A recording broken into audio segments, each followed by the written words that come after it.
लोग अक्सर पूछते हैं बिहार में काबा, तो इन दिनों कहा जा सकता है कि बिहार में बाबा बागेश्वर के माहौल बा। 5 दिनों में उन्होंने अपनी कथा के जरिए माहौल जबरदस्त बना दिया कि बिहार में। आलम यह है कि विपक्ष उन्हें बीजेपी का मोहरा बता रहा है। आरजेडी की ओर से तो उनकी गिरफ्तारी की मांग तक हो रही है, लेकिन बाबा का कहना है वो किसी के मोहरे नहीं बल्कि सिर्फ हिंदुत्व के चेहरे हैं।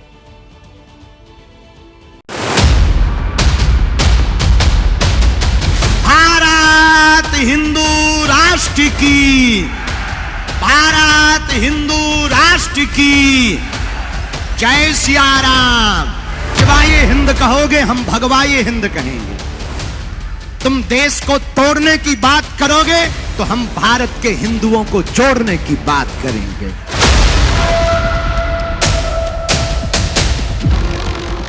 तुम हमारा साथ भर दो, हम तुम्हें हिंदू राष्ट्र देंगे। हम हिंदू मुसलमान नहीं करते, हम भैया मुसलमानों के खिलाफ नहीं हैं, हम तो केवल हिंदू हिंदू करते हैं। जब तक भारत हिंदू राष्ट्र नहीं बन जाएगा तब तक न रुकेंगे, न झुकेंगे, न मुड़ेंगे, भारत को हिंदू राष्ट्र बना करके ही रहेंगे। अरे बिहार वालों, जाग जाओ, छुआछूत की, जात पात की करो विदाई। अरे जोर से बोलो, जात पात की करो विदाई, हम सब हिंदू। बागेश्वर धाम वाले आचार्य धीरेन्द्र कृष्ण शास्त्री की जुबान पर हिंदू इन दिनों बिहार की राजनीति का केंद्र बिंदु है।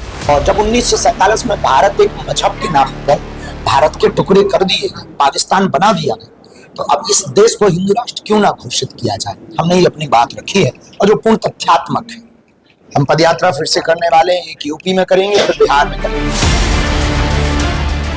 विपक्ष को लग रहा है कि बाबा के हिंदू नाम से बीजेपी का काम बन सकता है।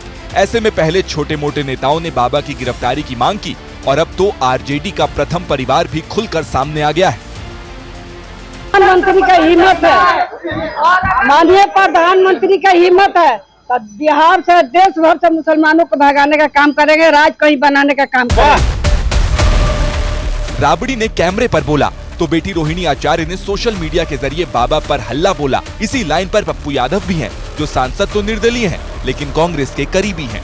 एक बाबा की ये मार्केटिंग करते हैं, जो फ्रॉड नाम की, मतलब उतना बड़ा फ्रॉड बाबा, इनके टुच्चे बाबा लोग हैं, ये लोग फ्रॉड नटवर लाल हैं, को भी बिहार घुमा रहे हैं।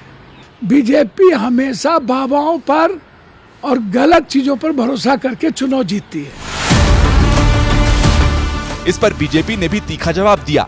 इन नेताओं को वोट बैंक का भूखा और सनातन विरोधी बताया।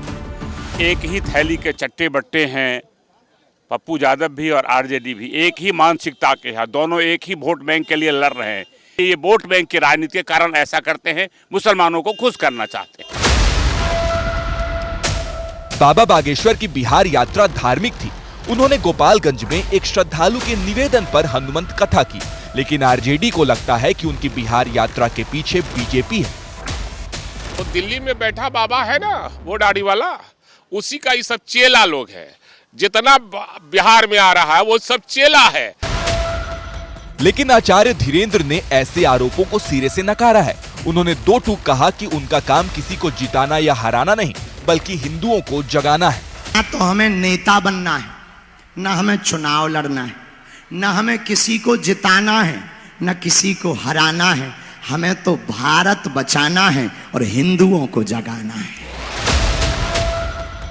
5 दिन की बिहार यात्रा में आचार्य धीरेन्द्र बांका भी गए, जहां उन्होंने यज्ञ और मंदिर की प्राण प्रतिष्ठा में हिस्सा लिया। उनका मुख्य पड़ाव गोपालगंज था, जहां उन्होंने 5 दिन तक हनुमंत कथा की, हिंदू राष्ट्र की अलख जगाई, जिस पर बिहार की सियासत गर्मा गई है।